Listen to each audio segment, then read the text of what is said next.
Interesting waves. He is a California pioneer in organics. And no, you're not on the wrong program. This is the vegetable farmer on his surfboard, of course.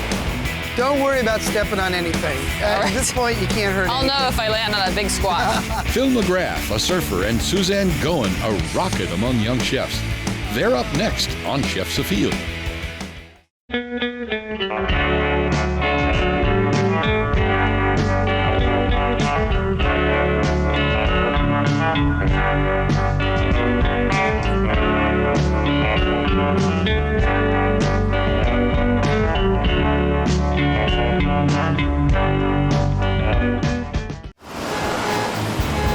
Busy, crowded, smoggy Los Angeles. So many people from somewhere else.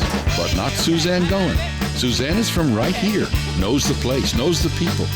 Chef, restaurant owner, dedicated to organic, local foods. Thanks, Dee. Goin owns 2 Hollywood restaurants. It's difficult to snare a reservation at Lucques, and tough to find a spot if you just walk into a.o.c, her wine and cheese bar just a few blocks away. The very names Goin chose represent a guarantee of quality and respect for tradition. Lucques is an old word, the name of an olive from Languedoc.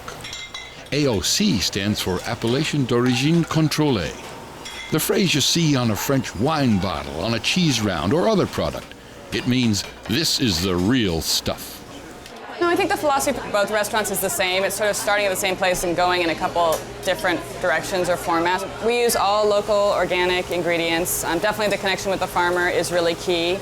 And the inspiration for us definitely is the seasons. It's whatever is really growing and really around locally is what we're cooking. And it's sort of showing off those products, but also giving them a little love. Alongside her parents, young Suzanne was in the kitchen, learning by doing. She was cook and caterer at family events long before she left LA for the larger world. An Ivy League education and work in the kitchens of fine eateries, Providence, then London, Paris, Boston, Berkeley, and New York.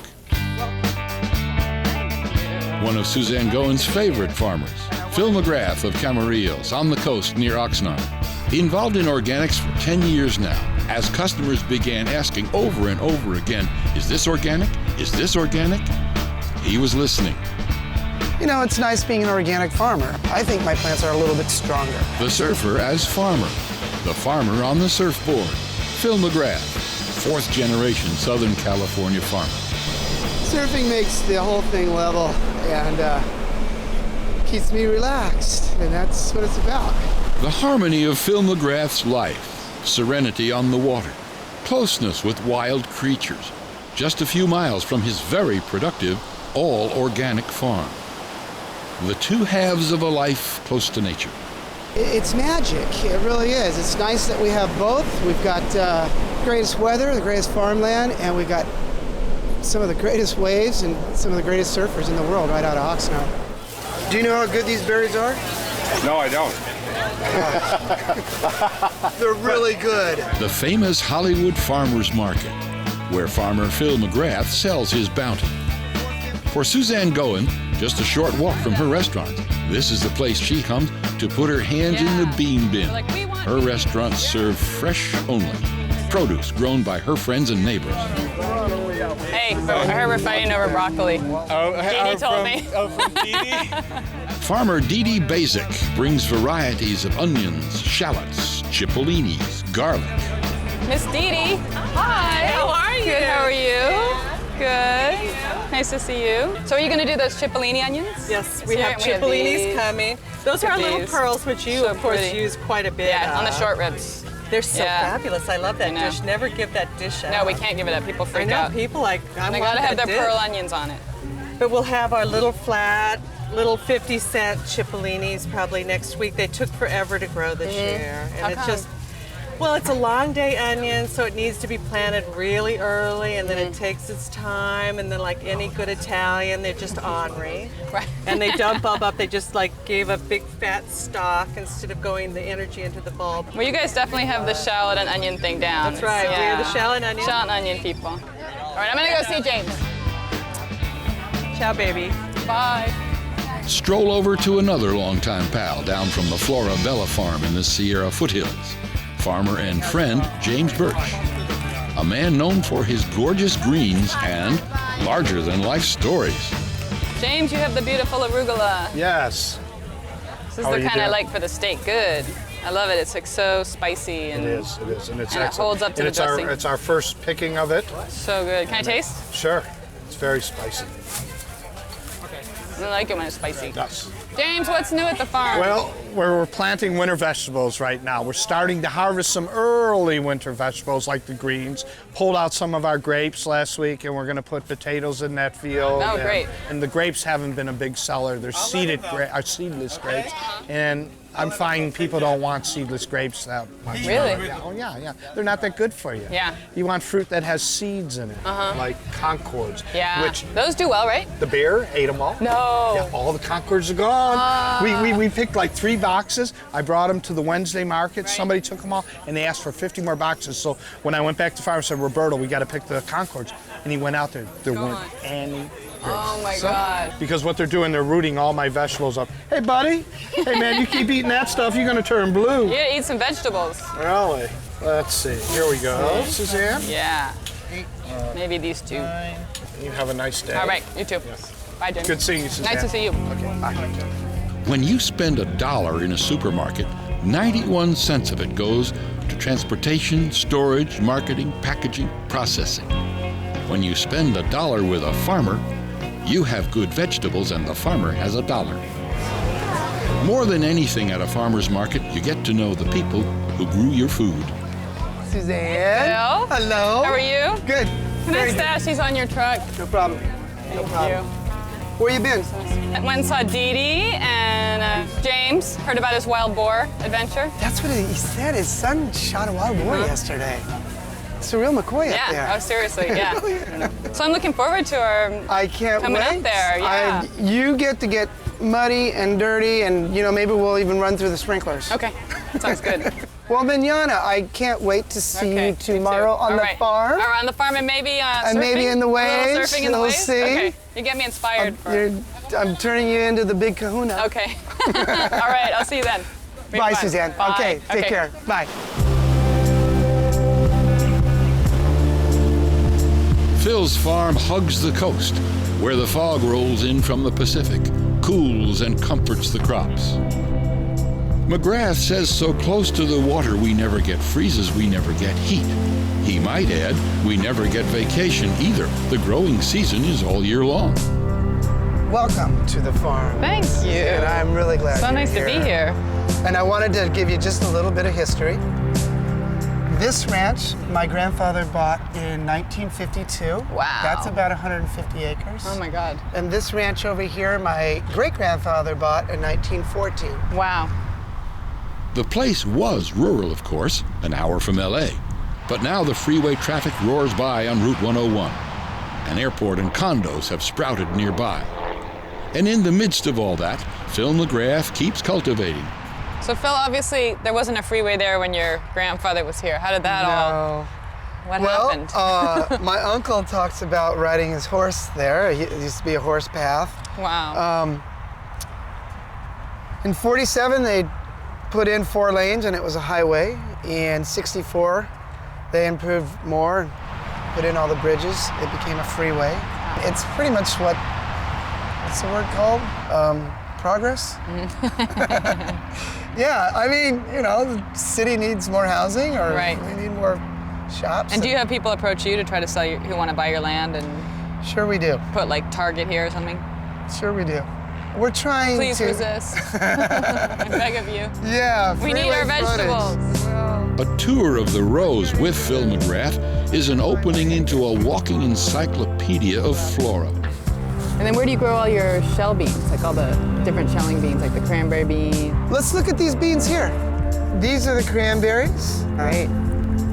Yeah, they are.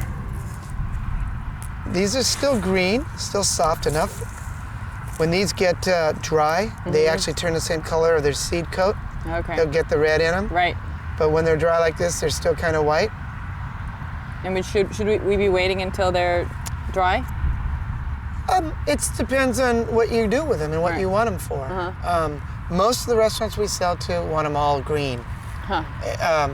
Do you want them dry? I like, not dry, but like a little, it's nice when they have little little bit more more. color. Yeah, just, Like yeah. for us, this is a little green to get. Right, we right. to You get it like a little like, more color, but not all the way some. dry. And what do you do with them? Soups? and Everything. Soups. Again, we make that Shellbean Ragu, which is like ode Yes. to Phil McGrath. It's just like every bean. Oh, thank you.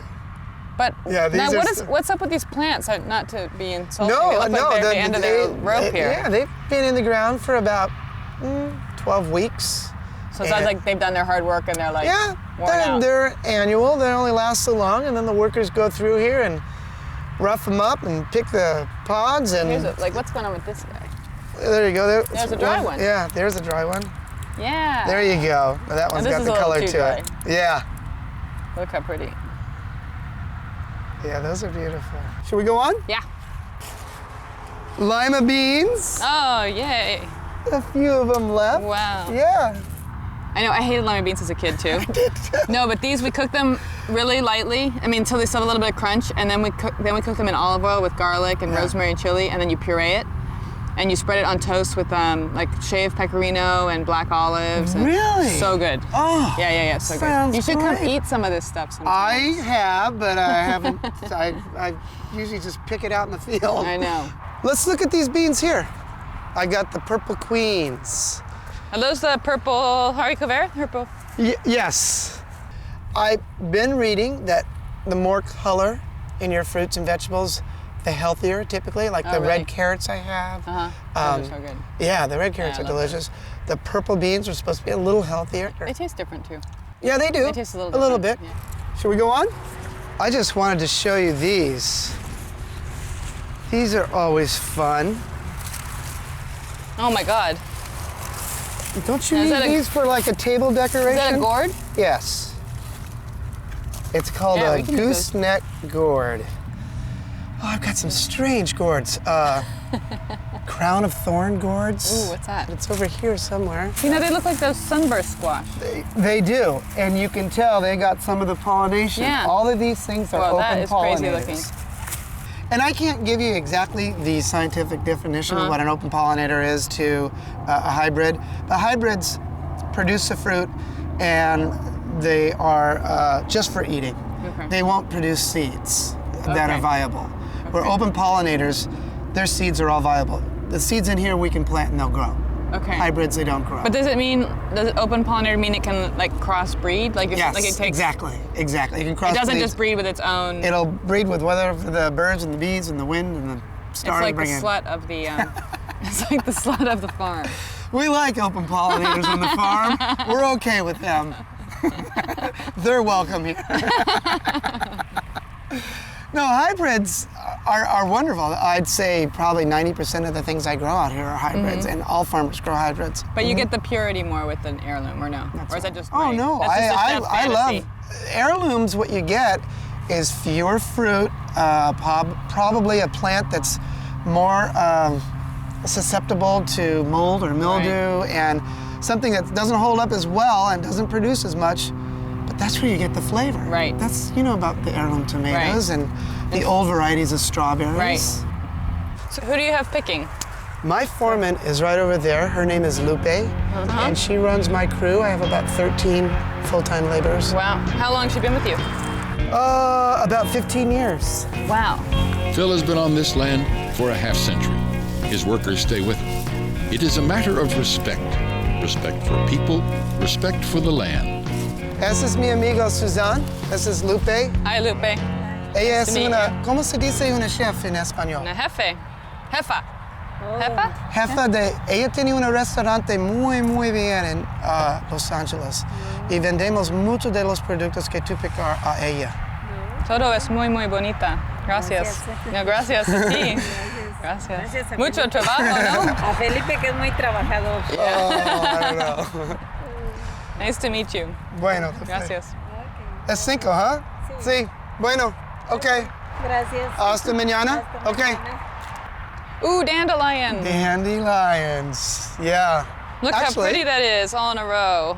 These, if you look down the row, you can see there's some down there, some bigger ones, some smaller ones. They're so pretty. We probably get I'm gonna say 3 or 4 picks off this. It's like a grass. So you just cut it and then they and just it go just back keeps up. growing. Yes, the same dandelion that irks you in your lawn. Look what it can do. Liver cleanser, blood purifier. I cannot tell you how many health freaks buy this. Really? I stopped growing it for a year, and I had so many people mad at me. I'm gonna make a salad with this with kabocha squash. I am. Kabocha, dandelion. That's like my other favorite thing. You grow all my favorite things. Oh, I'm so happy to hear that. I just listen to you. You tell me what's next. What should I grow next year? Let's go look at the strawberries. Yeah. Strawberries. Strawberries. These are all seascapes. These again are the ever-bearing strawberries. Oh my God, they're so good.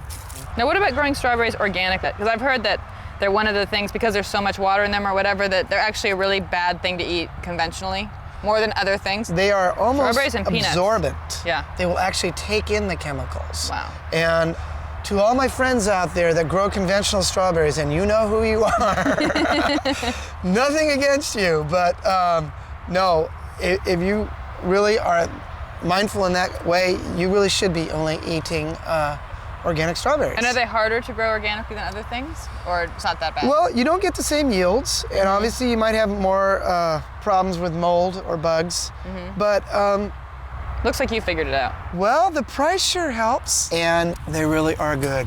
They're so good. What's your favorite variety? I would say the Gaviota, but the Gaviota isn't a true ever-bearing. It's just got Got a really good one. a long, yeah, and every one gonna have more sugar, one gonna have less, one gonna be softer, one gonna be harder. It's so hard to taste test with just 1 or 2 berries. Yeah. Well, they're delicious. Thanks. They are nice. One for the road. Yeah. Suzanne, thank you very much for coming out Thanks here. for having me. I can't No believe it took problem. so long. I really feel that there is magic out here. I love watching things grow, but I know the magic ends in your kitchen, and I gotta come down there and eat more often. Yes, you do. I know. Thanks. Couldn't do it without you. Okay. Okay. All right. Take care. Whenever you go into a restaurant where organic, locally grown food is served, you are close to the farm, much closer than you might think. We're gonna do a ragu of Phil's shell beans with a little of his purple haricot vert and some of James's braising greens. Just make a little ragu with that, and then I'm gonna serve it with pork confit and a little molasses butter and a drizzle of molasses. It's sort of like New World pork and beans. So the first thing I need to do is shuck all these beautiful shell beans. We got cranberry beans, these Dixie butter beans, which is a new bean that he started growing this year, which are really great, and some Lima beans. So I actually love shucking beans. It's like a really sort of therapeutic, fun thing, and some are easier than others. These are pretty easy, the cranberry beans. You just open the pot up, and out come the beans. But it's kind of fun, like when we're slow in the kitchen, we all sort of sit around and chat and shuck beans. So it's kind of fun. And the way I like to do the beans, you can just, I think a lot of people just boil them, but I think it's nice just to get a really nice aromatic kind of flavor base from just sauteing a little shallot. These are our shallots that we got from Dee Dee. So I just want to saute the shallots in some olive oil with some thyme. And then also, if you can find it, this is an herb called savory. People say it's like thyme and rosemary mixed together or something, but it's actually very much its own thing. And it's great with beans. It's a little bit strong, so just don't go too crazy, but it's nice to have that in there if you can. And then I always put a little dried red chili, which won't really make it spicy. It'll just give it kind of like an undercurrent of heat that will taste really good. So get this stuff really nice and sizzling. And I'm gonna add my beans.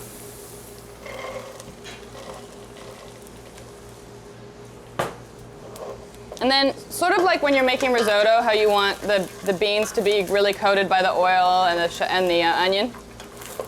That's going to kind of sear them and hold, so they can hold their shape a little better, and also just starts to get that flavor in there. With fresh beans, you can go ahead and season in the beginning. With dried beans, you want to be careful not seasoning because it makes them tough. So just let them cook for maybe a minute or so, get nice and coated. You can sort of tell they're like all sort of happy in there. And then I'm just going to pour some water in. You want enough water for them to cook in, but not so much that there's way too much water for the bean, because the bean juice, the cooking liquid, actually ends up sort of being our sauce in the end. And so you want it to be really kind of rich and herby and beany tasting. And if you put way too much water, then the flavor is going to be diluted. I think I probably have like an inch of water over the beans. If the water starts to get too low, just add a little bit more. And I'm just going to let those simmer gently. It'll probably take about 20 minutes. I'm actually going to take these purple beans. This is just another cool variety of haricot vert that Phil's growing. I'm just going to blanch them really briefly. And I have a little bowl of ice water here just to cool them off. Okay. So, see they turn this kind of groovy green color. Now I'm going to make the little shellbean ragu. So we can use a little more shallot. This one I'm going to do sliced. I'm going to put a little garlic too. I love Dee Dee and John because I just think the idea that you can like build your whole farm on onions and garlic is pretty cool. And it's funny, sometimes you'll hear people come by and, $1.95 for one of these onions. When you think of what you spend on other things to get like a really, really amazing onion, $1 is not really that much money, right?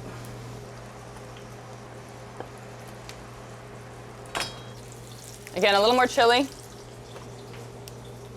a little more thyme. Just because what you're doing then is you're kind of reinforcing these flavors. The other thing too is to season at every step.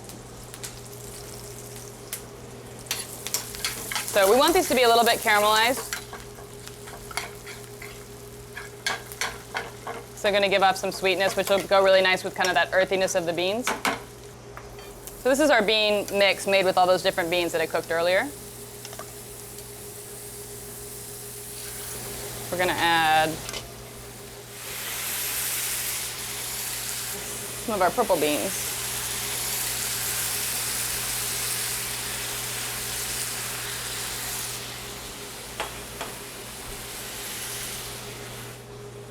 Just a little bit of this braising mix, which is mizuna, mustard greens, arugula. Just going to tear them a little bit so the pieces aren't too big. You just want to let that wilt and then we're going to be good. You really just want to let that wilt in there.